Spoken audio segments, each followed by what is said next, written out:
All right, welcome, welcome, welcome, humans and gentle humans, to San Francisco's first ever Cliterary Salon. I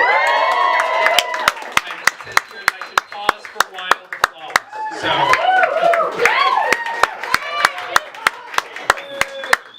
Remember our slogan, who let the clits out?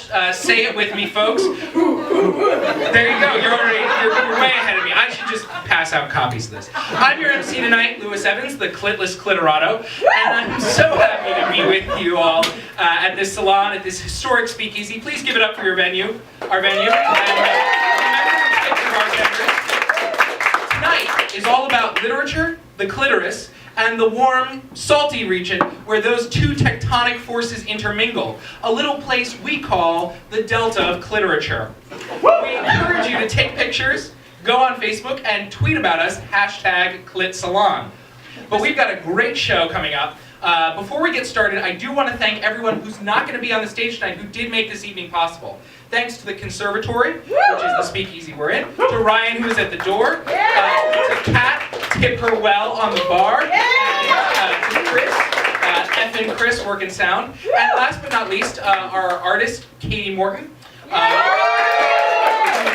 Literal sketches you may have seen. She's a trilingual choose-your-own-adventure book given human form, brewed in the chaos pits deep beneath Stanford University by research interns working for extra credit. Katie is an all-loving, all-drawing, all-fucking, all-punning machine, and we're very lucky to have her in more ways than one. No, she doesn't want to take them out. All right. And now, without any further ado, I'm going to introduce the first writer, Lauren Parker. When you see Lauren standing on the stage, her hands are clenched in fists of rage. No angel born in hell could break her witch's spell, because she's a literal witch, humans and gentle humans. So don't cross her unless you enjoy hopping around on all fours and going ribbit. I'm sorry, I'm being informed that literally everything I just said is offensive to witches. So without any further ado, and before I put my foot in my mouth again, I give you Lauren Parker, everybody!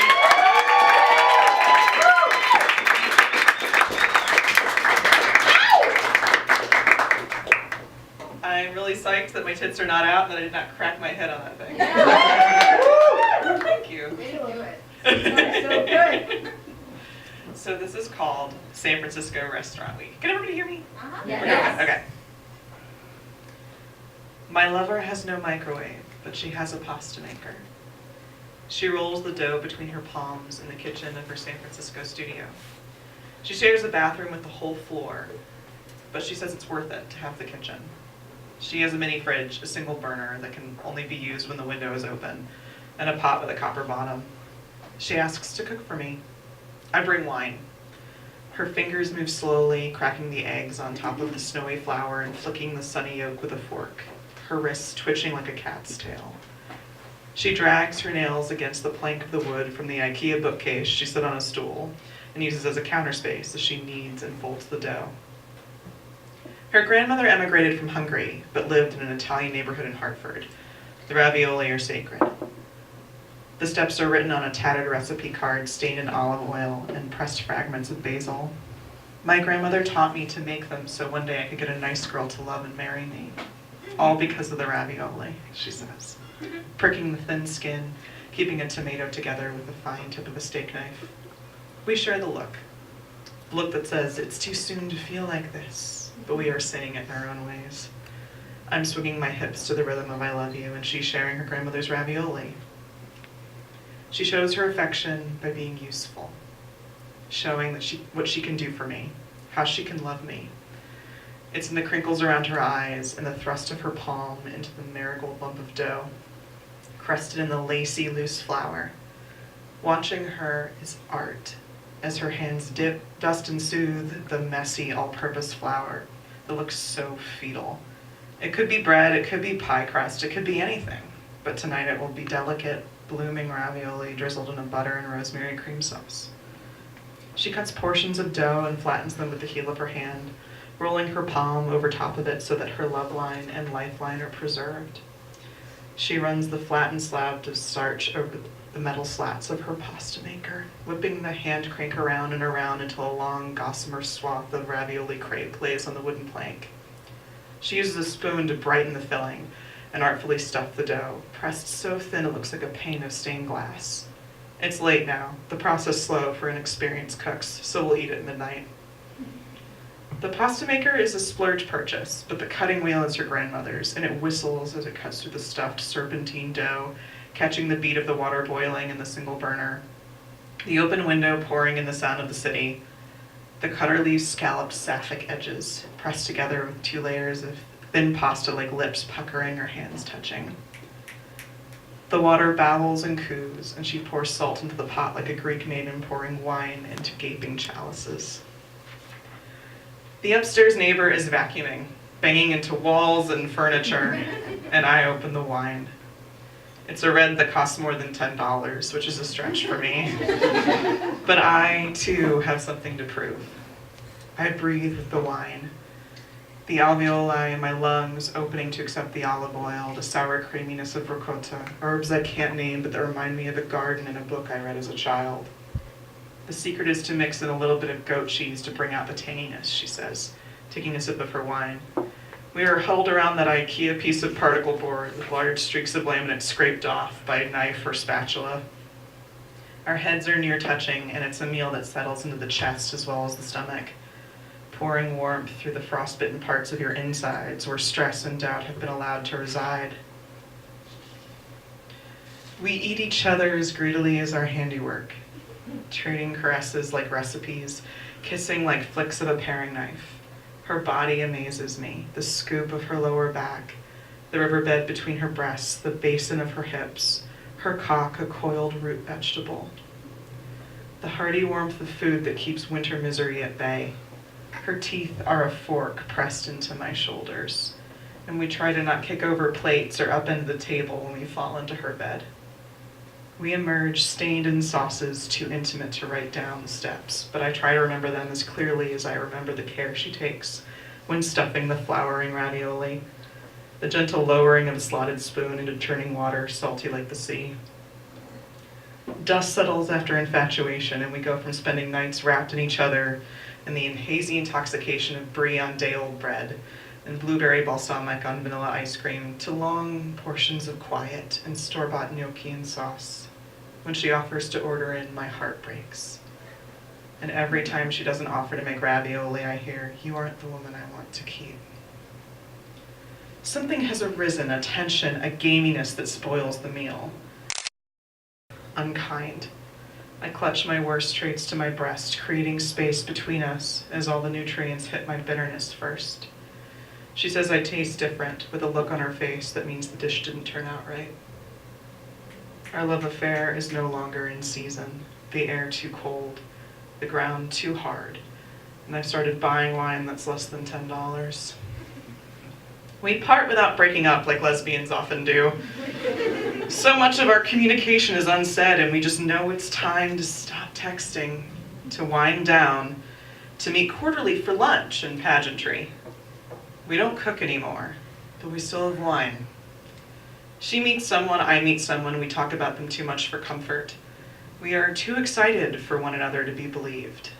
She eats salads, and I pretend to still be working on the perfect vegetable marinade, as if olive oil could ever really be topped for boiled vegetables.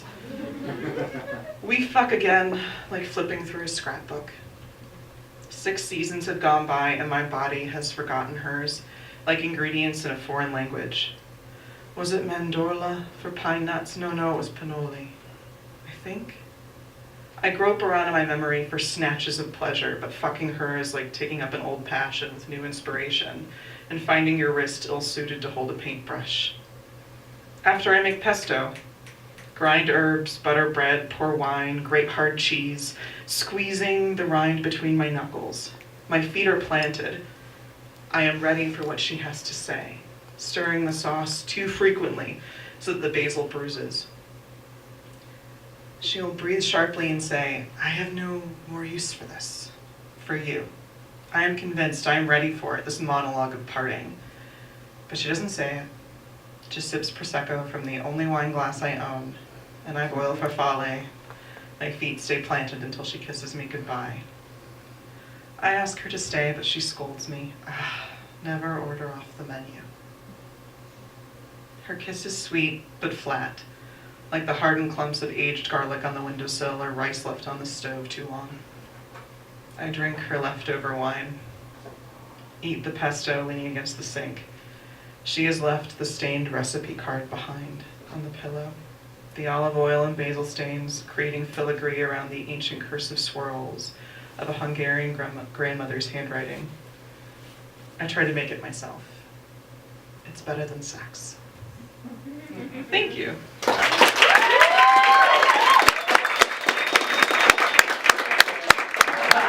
Lewis Evans, the clitless clitorado, was born in a log cabin 10 miles from the Canadian border. To this day, he refuses to say which side. He was raised by a pair of highly literate meese and supported himself with highway robbery. Eventually, he was caught by a crack squad of Mounties and lumberjacks and forced into a porn and poetry-themed rehab program, which spat out the well-adjusted animal you find standing in front of you today. Woo! Well-adjusted, like a radio that works. For my pieces, I often perform a cliterary riff on an existing genre or work of fiction. For tonight's piece, I'll be playing off the Oscar-winning film The Shape of Water. As in The Shape of Water, one of my characters communicates exclusively through sign language. And so Meg will be signing along through the entire story with her talented and versatile hands. Please note, Meg is not a certified interpreter. She's just a hearing person with love for the language.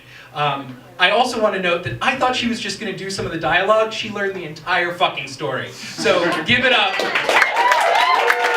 for Meg and her amazing hands, ladies and gentlemen. You can meet them after the show. They both come at the end of her wrists. And so will you. He can say that because he's married to her. I'm not supposed to.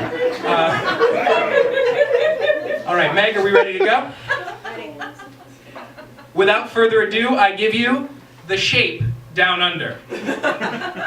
If I spoke about clit, if I did, what would I tell you? Would I tell you about the time? It happened such a long time ago, back when hats were still cool, and a single-decker cheeseburger was considered a health food. Or would I tell you about the place? The San Francisco Bay Area, America's wettest metropolitan statistical area. Not in terms of rainfall, the other kind of wet. The sex kind. Or should I tell you about her, the princess without voice, a tale of love and lust, and the fleshy knob that threatened to destroy it all? Dramatic music. That's dramatic music right there. The fog was thick that night on the Pacific, as thick as the layer of whipped cream that you put on top of a vegan frozen yogurt just to make the damn thing worth eating. 4 scientists, 3 men and a woman, worked by the edge of the ocean, their dig site illuminated by the atmospheric flickering of some old-timey spotlights. Dr. S. Long Johnson wiped his sweaty brow theatrically, took a sip from his water canteen, and then chugged vigorously from his hip flask. "Keep digging, men," he said, completely ignoring the fact that all 3 men had been standing around leaning on their shovels and chain-smoking for the past half hour, while the lone woman, Elsa, busted her ass down in the pit, chiseling away. Dr. Johnson did not concern himself with such trivialities. He was focused on the bigger picture. "We're so close, I can taste it," he said. "The missing evolutionary link between man and woman." Down in the pit, Elsa sighed and sat up. "Gender is a spectrum and sex is a social construct, numbskull," she signed at Johnson. "That's right, sweetheart," said Johnson. "The discovery will be a feather in my cap." Dr. Johnson did not understand sign language, and he had made no attempt to learn, even though the most qualified member of his team communicated exclusively through sign. But on the other hand, he was exactly as much of an indifferent asshole when women spoke to him out loud. So, you know. Elsa surreptitiously gave Dr. Johnson a sign that required no translation. passion, she swung her chisel into the ground. There was a faint click, the sound of chisel on fossil. "Oh, fuck," sighed Elsa. She began to excavate the sample. She worked carefully, gently, delicately, sensuously. She caressed the fossil, and soon enough, it began to jiggle, quiver, and then popped out into her hands. It was a simple thing, a lump in shape, half enshrouded in a delicate hood. Dr. Johnson came up behind Elsa, put an arm around her waist, and peered over her shoulder. It was incredibly awkward. "Why?" he said. "Why?" he said. "That's nothing, a mere fleshy protuberance. We're looking for what really makes a woman, the very first pair of tits." Elsa's hands were so full of clit, she couldn't even flip him off. "Throw it in with the rest of the trash," said Johnson, and he wandered off to resume getting wasted with his paleontology bros. But Elsa did not discard the fossil. Instead, she secreted it to her tent, where on the long days of the exhibition, she'd saved countless samples that Johnson had thoughtlessly tossed aside. More and more, she was convinced that these samples formed a greater whole, and yet they were maddeningly difficult to understand. There was hardness without bones, curves without softness. Long into the night, Elsa worked to assemble the sample, and when she was finished, she found herself holding a doubly curved fossil of unusual size, crowned with a hooded, fleshy protuberance. It almost looked like a wishbone. And so, whimsically, Elsa made a wish. Did she wish for love? For glory? To push the frontiers of discovery one furlong further into the fog of human ignorance? It's not my place to say, but I can tell you this: Elsa's wish came true. In the middle of the night, the camp was awoken by strange sounds. A deep and throaty moaning came over the bay. A scraping and a shuffling came from closer to land. Flashlight beams crisscrossed in the night, illuminating trees, bushes, empty soup cans, a 7-foot-tall clitoris, a friendly raccoon. Wait, what was that? The scientists converged on the human-sized clitoris in a research-related frenzy, an orgy of scientific inquiry. They poked it with sticks. The clit shied away from these proddings because, come the fuck on, it's a clit. Don't poke a clit with a stick. "Hey, assholes," sighed Elsa. "Maybe you should stop poking the clit with a stick?" Her two colleagues stopped poking the clit with a stick. They began to back away. Elsa smiled, grateful for a rare diplomatic victory over the forces of ignorance. Then she realized they were scrabbling around in the underbrush, looking for bigger, pointier sticks. "Come the fuck on," she said. It was at this point that Dr. Johnson emerged from the shadows, pointed an enormous gun at the clitoris, and fired.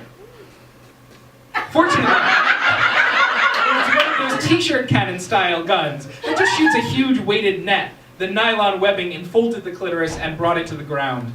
Belatedly, Elsa leapt between the clitoris and its attacker. "What the fuck, man?" she sighed. "Seriously, what is your problem?" "It's mine now," roared Johnson. "All mine. I am the first man to capture this thing." It was obviously a 7-foot-tall clitoris. Obviously. Anyone who knew anything about clitorises or gynecological anatomy would have recognized it at once. Johnson was fucking stumped. But what do you expect with a degree from Harvard? "It's a clitoris, dimwit," sighed Elsa. "Don't be afraid, girl," said Johnson, pushing Elsa aside. "The beast can't harm you now. Any minute, top men from the government will be here to collect the asset." He laid a hand upon the clitoral flank. "Oh," he said. "Oh my, that's smooth." He caressed the clit, and it rumbled and purred joyously. And then the oddest thing happened. Professor Sparky Long Johnson, for that was his name, smiled. He grinned.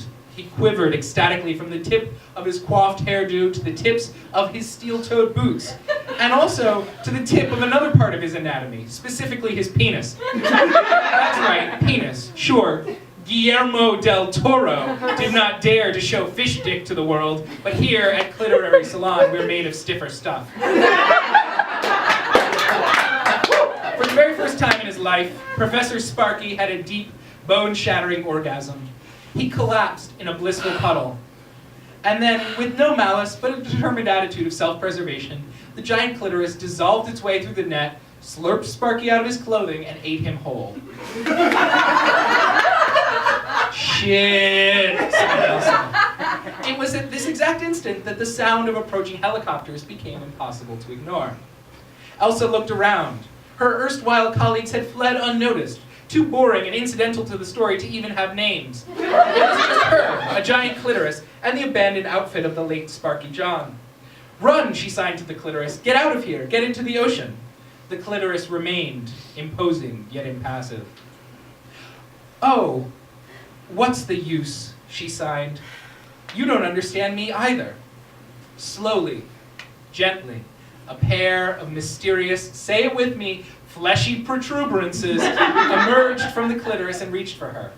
I'd call them pseudopods, but that's Greek for fake feet, and clitorises don't have feet and are 0% fake.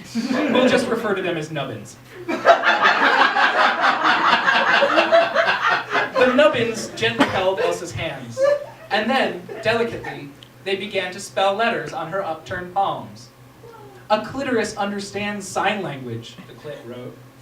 "Duh." "You have to run right now," replied Elsa. "The helicopters are coming for you." The clit did not move. It wrote once more on her palm, agonizingly slowly. "A clitoris is not afraid," said the clit. 10 yards down the beach, the first helicopter landed and disgorged half a dozen men in crew cuts and black suits. "I can't protect you from them," sighed Elsa. "Touch me," said the clitoris.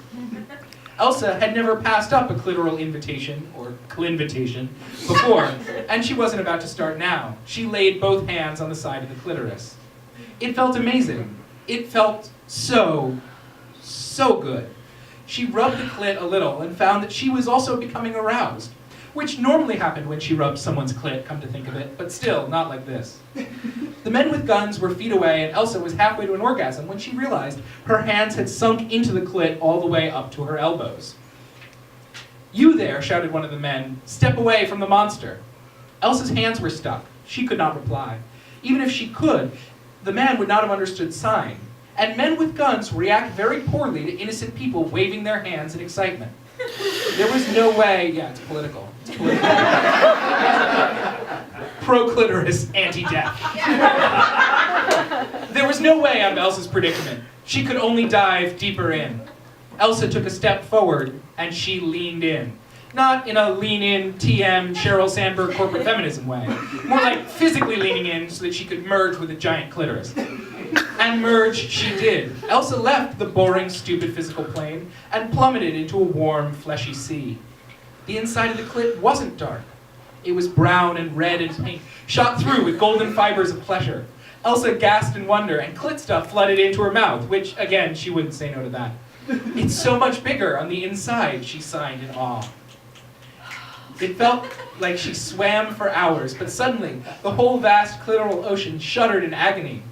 "They are shooting at us," sighed the clitoris in Elsa's mind's eye. "Help me." Elsa nodded, and all at once she experienced a total psychic union with the clitoris. The orgasmism was enormous. A vast, multidimensional ocean with a mere nub pressing in through the surface of our world. She drew on those titanic resources, and the clitoris grew and grew and grew. 7 feet tall, 7 stories, 7 furlongs. I don't know how big a furlong is. The men on the ground, but it looks big, doesn't it? The men on the ground kept firing at the clitoris. Another author might describe this action as brave or gallant, but no, that was fucking dumb. Don't just keep shooting at something with superpowers. Don't keep using guns at stuff that's from another dimension. Don't be a fucking weenie. The clitoris, however, did not crush these impudent interlopers. Instead, it quivered and pulsed with Kegel-like tremors, setting off seismometers all up and down the bay. Inside, orgasmic pressure built and built. Elsa's whole groin area was like an incredibly sexy wildfire. Finally, the orgasm erupted, spilling out across the hills and the bay, like one of those blue waves of magic special effects at the climax of a Disney movie. The soldiers were knocked flat by concussive waves of bliss, left lying on the ground, eyes shut, cum leaking into their regulation tighty-whities. When the first one of them came to, nearly half an hour later, he propped up his head in his hands and looked around for the monster clit. But all he saw was a tiny nubbin of flesh rising from the bay, far in the distance, and a moment later, even that slipped beneath the surface of the wetness, gone for good. And wherever Elsa went, all I know is that it was so very, very wonderful that she never even thought of coming back. The end. All right, our next writer. It's a real pleasure to introduce our next writer to you. Maggie Tokuda-Hall is a 7,000-time shipwreck winner. Some shipwreck fans in the audience. Also people who can't count, that's fine. Masked luchador and a vengeful spirit. When she's not howling out doom from atop a craggy peak, rising lonesome from a dark and storm-tossed sea, she finds time to summit the two most highly esteemed and dignified genres of literature, children's books and porn. Without further ado, I give you the octopus-loving literary prodigy, Maggie Tokuda-Hall. I feel so seen. First, I was mad that I'd have to follow Lewis because his hair has more volume than mine, but then I got that really good intro, so I feel good about it now. I'm going to read you guys a piece from Shipwreck, and specifically, how many guys have read or seen Princess Bride? Yeah, it's not like super niche. So I'm going to read a rewrite of the scene the way that I believe it should have gone. If any of you remember, Buttercup has been kidnapped, and then she is saved by a man in black, and she is abused by him for a few hours, and so she pushes him down a hill, and as he's rolling down a hill, he yells, "As you wish." Yes? Y'all remember? Yes. Good, I'm glad we're all on the same page. At this point, my wife wants it known she feels violently cheated, not being allowed a scene of reconciliation on the ravine floor outside the fire swamp between the two lovers. My reply was originally that A, each of God's beings from the lowliest on up is entitled to at least a few moments of genuine privacy, and B, I'm shit at writing about actual intimacy, and as such rely on a combination of Wesley negging people to death and proclamations of true love in minor characters, whose opinions seem dubious at best. But after my wife complained at such great and terrible length, I allowed her to write the scene she believed I had omitted. And that's what I shall read to you now. After striding gracefully down the hill, Buttercup pulled the man in black to his feet. He was dusted and bruised from his tumble, his mask askew. But that was her Wesley, all right. The man who just spent hours verbally abusing her and smacked her once in the face. That was her true love. According to the narrator, which made sense, apparently. Buttercup narrowed her eyes at him. "You're a real dick," she told him. "Well, true love is complicated, and I wish I could push you down a cliff again." "Buttercup, my darling, my true love, You died," Buttercup shouted. "You, like, actually ghosted." But my true love, my true love, you keep saying those words. I do not think that they mean what you think they mean. She looked around angrily. She was, like many of us, impatient to be rid of her high school boyfriend. "Which way is the fire swamp? That way?" "You would not leave me again, not so soon after I've rescued you," Wesley pleaded. He tried in vain to take her hand, but Buttercup was too angry to be mollified. "Boy, bye," said Buttercup. I wrote this right after that album came out. And she turned on her heel and walked with purpose and confidence into danger and darkness and into the fire swamp. Buttercup knew of the dangers, of course. She was aware of the fire bursts and of the ROUSs. For a while, Wesley trailed behind her, pirate-splaining these dangers to her again. But she quickly lost him. And so later, when she felt the undeniable feeling of being watched, she assumed it was Wesley, having finally caught up. Despite herself, her sex senses tingled. Maybe Wesley had come to prove himself worthy after all. She'd liked him better not so long ago when he was obedient and doting and fetched snacks. "Show yourself," she called into the darkness. At first she was answered only with silence, but she knew. Someone was watching her. Someone was there. "I demand you show yourself," yelled Buttercup. What she did not say was that she could feel whoever it was, could feel their eyes as they traveled up and down her body, and that it was turning her on. To Buttercup's endless delight, the creature emerged. It looked like an actor in a low-budget rat costume crawling on all fours. It bowed low before Buttercup reverentially. More like rodent of unusual sexiness, Buttercup to herself. It was her dearest and most profound sexual fantasy to be worshipped like a cruel Aztec goddess. She liked the way the rodent bowed before her. She liked it a lot. I apologize, the rat said, but I am living for your competence. Many humans enter the fire swamp, none survive, but you give me life. You are serving queenly goddess realness up in here. And the rat bowed again, low and artfully. Obviously, said Buttercup. Her own fire swamp was running hot and wet. Buttercup didn't want to seem too thirsty, even though she was. She was the thirstiest woman in all the vaguely European made-up kingdoms in all the world. She was so thirsty she was dehydrated. My name is Rat, said the rat, and full disclosure, I'm a messy Libra slut, a vector for infectious disease, and a total Hufflepuff.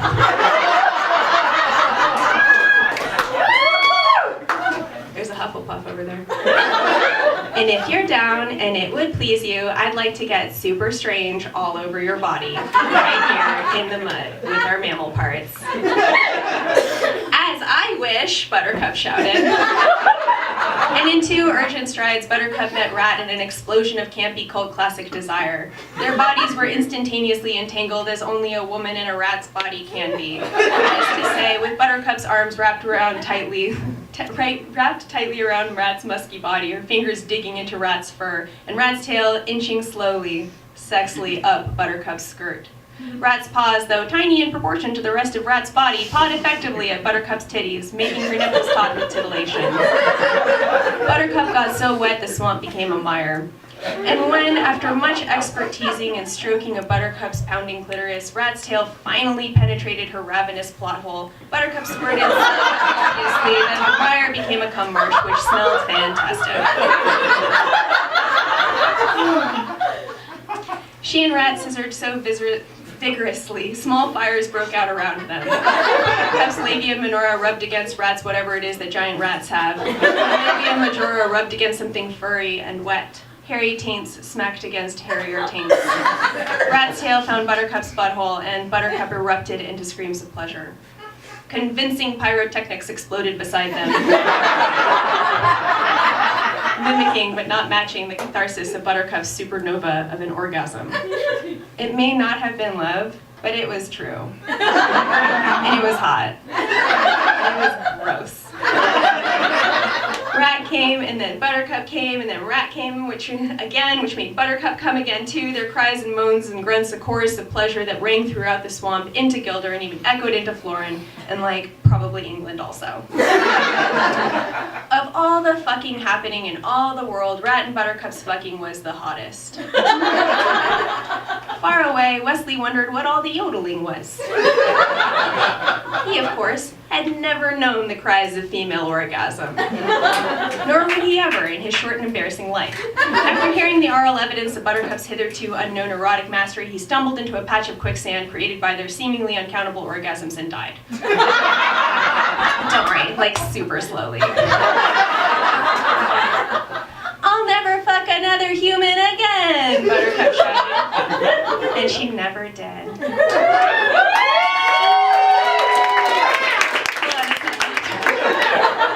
I'm so sorry. After my wife read her tale aloud to me, her face pink with exertion, I broke the bad news to her. I don't get it, I said. What's the point? If her face had been pink, it was now red with fury. The point? She shouted. The point is that you have no concept of true love or female desire. Your male lead is a dickhole, your narrator is a chauvinist, everyone's sick of reading your self-indulgent asides, and also, in a related note, you are terrible in bed. And she threw the papers at me and left to go masturbate, an activity to which it was made very clear I was not to be invited. And then, rather like the Buttercup of her tale, she never fucked me again. Our next writer is Maggie Elison. Make some noise. This is, I guess when I wrote this, it was a new bio, and now it's sort of a traditional bio in the way that tradition becomes ossified very quickly, and like you give the queen a party one time and she's like, this is nice, we'll do this every Thursday or you're dead. So yeah, just, life lesson about that too. Meg Elison is older than sin, and her heart can grow no darker. She wants to basically do it with the abyss. Every midwinter, an ancient evil with flesh of oak and eyes of undead suns pleads her to bestride the world like a colossus, meting out pleasure and pain in defiance of desert as a fundamental refutation of God. Each year, she's like, pass. And yet the day of her acceptance draws near, and there will be a wailing and a gnashing of teeth, like the opening bars of a really serious death metal track. Maggie Elison, everybody! Good evening, everybody. The name of this story is The Gap. It was a very simple machine, and the man who invented it was neither a wizard nor a mad scientist. He was an average guy who wanted average things, but keeping your desires small does not mean that they'll be satisfied. Danny's friends made fun of him for even looking at personal ads on Craigslist. This was written when there were still personal ads on Craigslist. This is how you get herpes, dude. Why don't you go on Tinder like a normal person? Like nobody ever got herpes on Tinder. I just like to read what people say about themselves rather than looking at thousands of pictures of girls. There's no romance to it. Alex sighed. If people use a dating site where you don't show your face first thing, there's a reason. Danny considered that. He considered saying that he didn't feel at all attractive himself, and that there was a lot of pressure on him to feel like someone liked him already before he showed his face. Wasn't it better to let attraction develop and then feel it, than to feel it fast and hot at first, only to have it fade as you came to like someone less and less? But men do not say these things to each other. What he said was, I just figured it might be easier getting laid this way. Alec had agreed with him and wished him good luck. Danny had made a date that very night with a woman whose personal ad had intrigued him. It read, I'm interested in addressing the orgasm gap. I'm very forward, sexually dominant. I'm looking to redress the historical imbalance in our species' sexual expression. If you're more interested in bringing someone to orgasm than you are in having one yourself before falling asleep, email me. Make your subject line, The Gap. Danny had written a careful response. Dear Mistress, I admire the forthrightness with which you describe what you want. I am interested in the same things, though I did not realize it was an historic problem. Can we discuss it over dinner? They made the arrangements. Danny proved that he could follow instructions, that he would not respond to a request for pictures with one of his genitals. She picked the place and the time. She even told him what to wear. He expected that she would be average looking, but that was all right. As we've discussed, he was a man of average tastes. She texted him the exact location of her table, and he met her there, trying to hide his amazement at how lovely she was. He had cleaned himself up. He was freshly shaven and had gotten his hair cut. He wore black on black as instructed and had sprung for a brand new dress shirt. Danny thought the dress shirts lost all their crisp, stylish effect after about 10 washes. Better to buy cheap ones on a regular basis than deal with them looking faded and shapeless year after year. He'd paid a shoe shine to the subway platform to spiff him up. He looked as good as an average guy could look. His mistress was a darkly luminous person, as smooth and curvaceous as a piece of volcanic rock under museum lights. Her hair was long and lustrous, and her skin glowed like an ember. She wore no jewelry, only a black satin gown that made it clear that the jewels were concealed within. She rose to greet him, and he knew at once that she was not being polite. She wanted him to see. He put out his hand, and she took his, only to pull him close and lay her cheek against his and say, "You'll do." Danny was thinking to himself that women always judged him that quickly, but they rarely made their decision out loud. They ate raw fish and drank sweet rice wine. Her mouth was quick and precise, and nothing took the red off her lips. He watched her face like a homeowner watches a brush fire as it crests over the hillside. When the bill came, she paid it smoothly without even looking at him. So, are you in? Or are you out? Her lips were smiling because she already knew what he would say. He nodded. He followed her to her place in his car. It was exactly as she had said. His job was to address the gap. She told him exactly what to do and how to do it. She was patient with him, but something less than kind. Not clinical, exactly. More like a banker. Pleasant and friendly, but never taking her eyes off the count. They were at it for hours. He slowly mapped the territory. She liked the side of his tongue rather than the point, applied just below or to the left of her clitoral hood. She'd gasp if he went straight at the head, but would also throw off her next orgasm. If he followed her verbal and nonverbal cues, she would come about every 2 minutes. She liked the pads of his fingers, but not the tips. His thumb could never do the job. He swapped his middle for pointer for ring, like a savvy coach bringing in a new pitcher when the old one was showing fatigue. The scoreboard on his side never changed. That isn't to say he didn't fuck her in the usual way. He did. She put the condom on herself with an efficiency that reminded him of those soothing YouTube videos where the big factory machines pump out marshmallow peeps over in perfect uniform rows. He applied himself carefully, admirably. He didn't bang and he didn't saw. He used his cock like the bass note in a song, helping to keep the high notes from sounding shrill, carrying the rhythm through the melody and back again. You do not get to come, she reminded him, still gasping from the aftermath of triple digits. Don't you dare disobey me. Your debt is not yet paid. He pulled his cock out of her and rubbed his latex-coated head against her clit in broad X's until she came again, and then slid back into her to feel the way she squeezed in rhythm with her sobs. He did not disobey her. The truth was that Danny could not have disobeyed her if he tried. Danny, like so many other men, had developed unhealthy masturbatory habits. He had been using what his other friends told him was called the death grip for 15 years or more. He could last long enough to satisfy a partner, but he could not come to orgasm while in the grip of any welcoming orifice. He could come only in his own clenched and maddened hand. Other women had taken this personally, as a failure of their allure or their anatomy.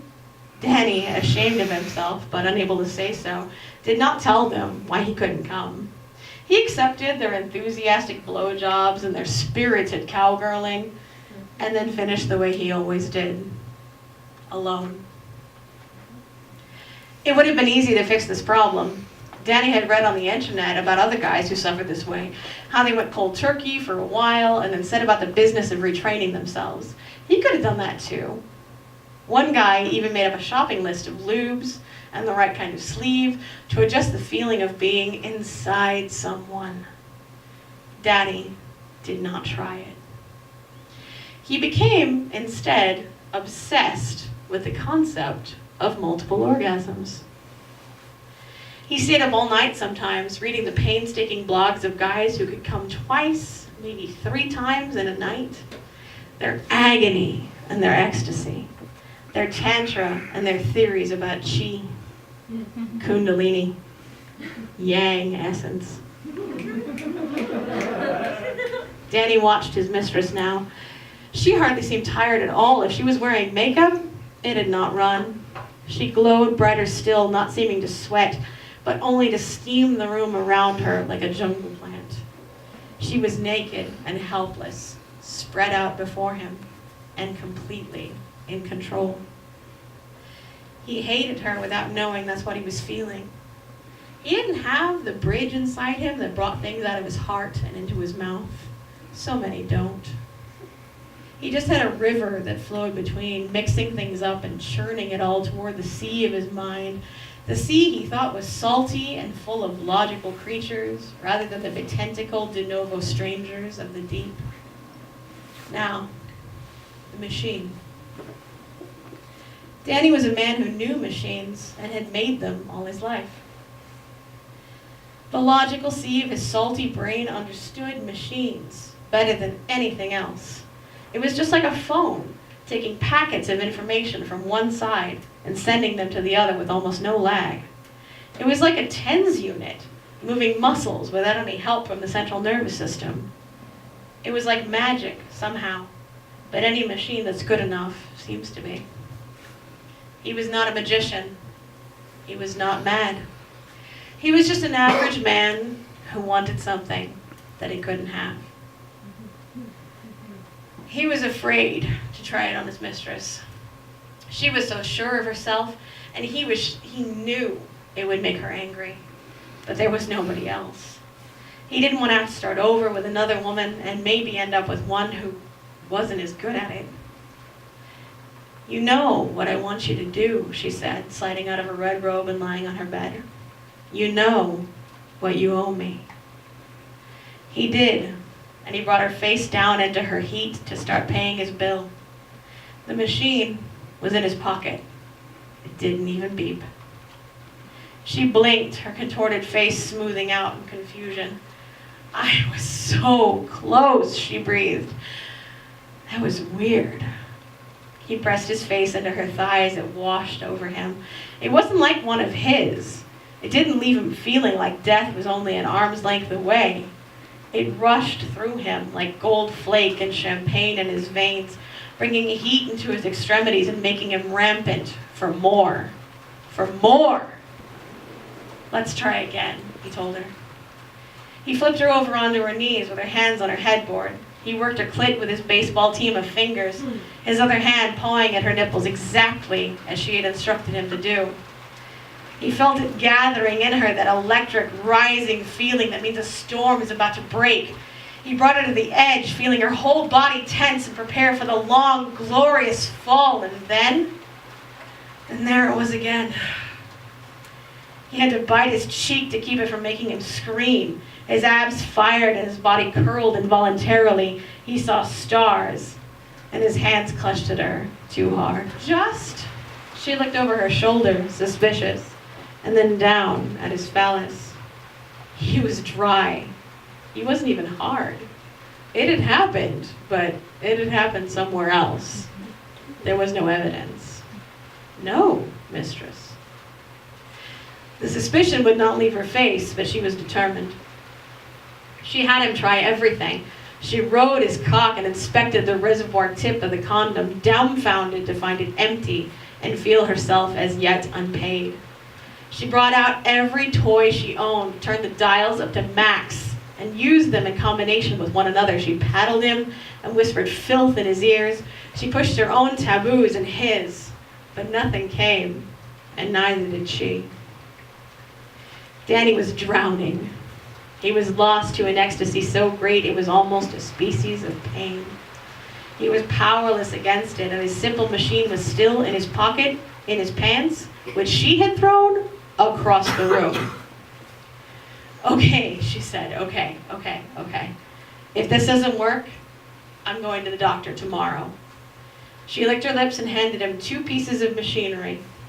One had a hooked end that she helped him guide to lay exactly against her G-spot. The other was the classic Hitachi magic wand, rude in its hugeness and unapologetically ugly. She put them in position and told him what to do. He held on, shaking and unready. His mistress danced with her 2 robot lovers until he played the role of a coat rack. He could have been anyone or anything. This had nothing to do with him. It never had. He looked down at the grim determination on her face and saw that there was only the gap, the void, the column of debits that would never be filled. She wasn't here, and neither was he. He let go of the vibrator and the hook. He slid off the bed and reached for his pants. "You impatient asshole," she said through clenched teeth. She grabbed them both in her own hands and made the final adjustment that brought the orgasm that could not be denied. Danny wrapped his fingers around his simple machine, but a second too late. It hit him like a 747, dilating his pupils and popping his lungs like a couple of mylar balloons on an electrical wire. His heart exploded in his body, and he dropped to the floor like more discarded clothing. The machine snapped between his fingers. His mistress caught only the tail end of her due, but it was enough to restore order to her universe. She lay back, laughing with relief for a long time. When she got up to see where he'd gone, he was already cold. Thank you. That's our last performer. I'd like to bring everyone up on the stage if I can for just one last round of applause. Thank you all so much. It's really been a dream to do this. We're a group of independent writers trying to make it in the Bay, which everyone in here is trying to make it in the Bay, so I don't need to tell you what that's like. You all know. Our next show is going to be Friday, April 13th. You don't have to wait a month, so you will not be able to sync your menses to this event. We apologize for the inconvenience. Not yet. You're a regular. Thank you all so much. We're so glad to have you here. It was such a pleasure reading for all of you. We love you very much. I'm speaking for everybody. Thank you and good night.